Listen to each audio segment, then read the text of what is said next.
What's up guys, Connor here again, and yeah, here we go. I just did Obelisk yesterday, and now today I'm bringing you guys the Winged Dragon of Ra deck build for Yu-Gi-Oh! MD. And we're going to start off by, I'm just going to tell you guys what the deck focuses around, since Slifer was card draw, obviously Obelisk is tokens.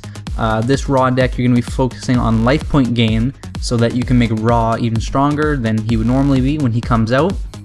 Now Ra's ability, you sacrifice life points until you're down to 100, and all life points you sacrificed, he gets those as attack points.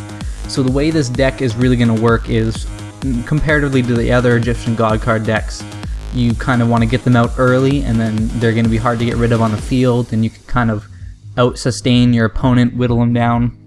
With Ra, that's really not going to be happening. With Ra, what you want to do with this type of deck, make sure that when you're ready to summon him, when he's ready to come out, that's the turn that you're going to be killing your opponent, or a turn very close to that, because you're going to be in a really bad spot with only 100 life points after you bring out Ra. So it's really important that the turn that you bring him out, you end up beating your opponent or get really close to it.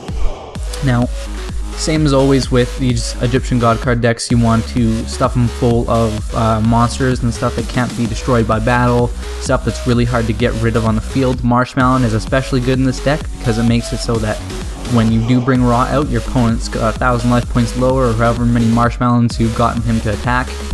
Always a good idea to whittle him down as much as possible before you bring Ra out, so that you assure your victory. Now you see I put down a Spirit Reaper. Again, just always not being destroyed by battle is the key thing here. I'm not going to edit out his turns that it took, because this match doesn't last very long, spoiler alert, but that's really what you're going for a Ra deck. Now you see I have the Hardened Arm Dragon in my hand right now, and normally I would always say that you need to have that as a tribute for your Egyptian God card. That way you can't be destroyed by things like Mirror Force or Dark Hole, stuff that could just royally screw you over, since if you have Ra, your life points are going to be really low. But you can see here that I know that it's obviously it's not really going to be a Mirror Force. I can pretty much guarantee that. So when Ra does come out, I'm not going to be using the Hardened Arm Dragon for that. But you'll see here, I have a lot of stuff in my hand that really gives me a lot of options. I just got the Deep Diver, which is really good. That's going to help me make sure that I get Ra on my next turn, 100%. And now once he attacks him, I'll be able to pick Ra, put him on the top of my deck, and then after that, it's basically going to be game over. But a really important thing to note here, actually, it's not a misplay in this situation, but it could be a misplay depending on what, obviously Yu-Gi-Oh! Situations always differ. But see, I had Poison of the Old Man, or something. It's like something called that. Usually, before you summon Ra, you would want to use that to increase your life points, so that you could have damage over 8,000, which would be pretty much the perfect amount that you want to be at. Obviously, the standard life points for Yu-Gi-Oh! Is 8,000. So if you put yourself over that threshold, Ra is going to have over 8,000 attack, giving you that one-turn kill option, which is really what you want to go for. But it's not the hugest deal because of the marshmallows and stuff in the deck that do whittle their life points down a lot. See, I use the Soul Exchange here. Always want to do that when you can. Always want to use the Soul Exchange to get rid of your enemies' monsters instead of your own. It's always better to do that, because now you see I don't have to waste an attack on the Beast Skull Dragon. I can get rid of that instead of using one of my monsters, and now Ra is ready to come out right away. So here, I don't know if I should have used the Poison of the Old Man just to show you guys, but the Ra is going to come out with 7,900 attack, pretty beastly. And what you could do as well is you could use your life point gaining cards after the fact, so you have a little bit of a cushion like I did here, in case something does go wrong. That's always a possibility that you can do. But yeah, I'm going to be summoning the Hardened Arm Dragon here. Or wait, what? Oh, and I see what I did. I probably should have. No, that was all I could do. I'm stupid. But next turn's basically going to be over. There's nothing he can really do.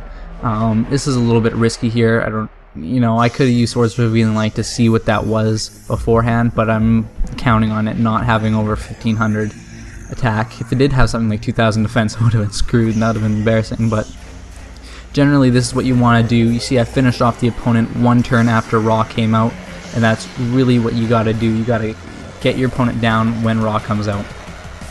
But now we're going to take a look at the recipes. Pretty standard for all the Egyptian God card ones, I think. We have 2 battle faders here. They help you protect your life points when something goes wrong or you can't get a card out for some reason. They're a nice cushion to fall back on. 2 cosmic compasses, because even though this deck doesn't revolve around tokens, it makes it really easy to summon your Egyptian God card. Deep Diver, really awesome for looking through the deck. Make sure that you get that monster 100% guaranteed. I actually like it a little bit better than Gold Sarcophagus because it's just, it's a little bit more reliable.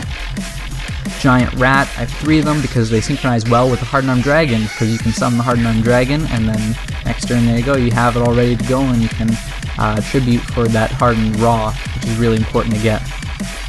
Marshmallow, really awesome in this deck particularly because it helps whittle your opponent down, and that's always going to lead to a better combo that you can pull off the Raw, makes it easier. 2 Spirit Reapers, because it's always good to have stuff that's immune to being destroyed by battle. 2 Winged Dragon of Raws, because if you have any more than that, I feel like you get a chance to clog up your hand without being able to summon them. Dark Hole is really awesome. If you get the hardened version of Raw from the Hardened Arm Dragon, you can destroy everything else except your Raw and most likely win the duel. Double Summon, always important to have in these types of big monster decks so that you can get that tribute that you need to summon it and then also summon it in the same turn. Gold Sarcophagus helps you get other cards, maybe not necessarily Raw, that you might need to complete a combo.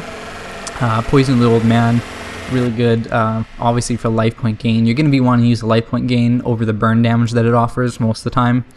Pod Duality, really fantastic card. You should probably be running this in almost every kind of deck because it gives you a lot of choice in where you can go with your hand. Soul Exchange, 2 of them, because obviously for obvious reasons, you just want to always tribute your opponent's monsters instead of yours. Spell Absorption, you didn't get to see this, but it's really important. With the amount of spells in this deck, there's 13 of them, this gives you a real big boost to your life points, and then it can make Raw just insanely stupid powerful. Swords Revealing Light to protect yourself, obviously. Call the Haunted, really helps with getting those tributes that you're going to need for Raw. Dark Bribe, really important for negating the Mirror Force and stuff that could just utterly destroy you, or Magic Cylinder, because you're only going to have 100 life points. It could be really important. I don't know who really runs Magic Cylinder, but you never know. 2 Mirror Forces, 1 Torrential Tribute. This is really similar to the Obelisk deck. Actually, I only changed a couple of spell cards, I think, in this compared to the Obelisk deck, but it's pretty universal. A lot of the Egyptian God cards run semi-similar.